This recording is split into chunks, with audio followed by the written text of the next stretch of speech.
मैं east India company का एक ब्रिटिश ऑफिसर, और मुझे अब भी याद है वो पहला दिन जब हमने भारत की धरती को देखा।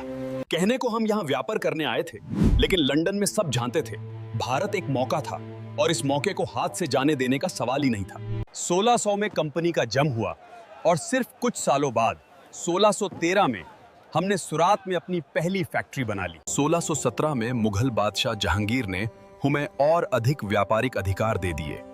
उस पल मुझे समझ आ गया, भारत के दरवाजे अब हमारे लिए पूरे खुल चुके थे। 1639 में हम दक्षिण भारत पहुंचे और एक नई जमीन पर एक छोटा सा फोर्ट बनाया, फोर्ट सेंट जॉर्ज। 1668 में हमें पोर्चुगीज से बॉम्बे मिला और हमने यहाँ अपना सबसे मजबूत समुद्री बेस बनाना शुरू किया। 1690 में हम बंगाल पहुंचे और एक छोटी सी बस्ती बसाई जो बाद में कलकत्ता बनी। यहीं से हमने बंगाल पर अपना पकड़ बनाना शुरू किया। 1757 प्लासी का युद्ध। हम सिराजुद्दौला के सामने थे, पर उनके पीछे मीर जाफर की खामोश गद्दारी। उस गद्दारी ने बंगाल को गिरा दिया और कंपनी को राजनीति के आसमान में उड़ा दिया। 1764 बुहार का खूनी युद्ध। बंगाल, अवध और मुघल बादशाह सब एक साथ, हम दूसरी तरफ।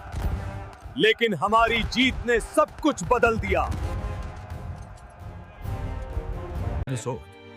1765 में इलाहाबाद की संधि हुई और हमें बंगाल, बिहार और उड़ीसा की दीवानी मिल गई। यानी उनके खजाने का अधिकार।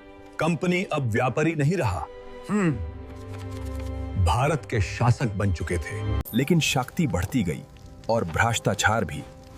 बंगाल में दुष्काल, लूट, अत्याचार सब बढ़ गया। 1773 में रेगुलेटिंग एक्ट पहली बार हुमई ब्रिटिश पार्लियामेंट के नियंत्रण में रखा गया। गवर्नर जनरल का पद बना और कंपनी की शक्तियों पर लगाम कस दी गई। लेकिन यह तो सिर्फ शुरुआत थी। 1773 के बाद जो हुआ उसने कंपनी को एक साधारण व्यापारी से एक विशाल साम्राज्य बना दिया।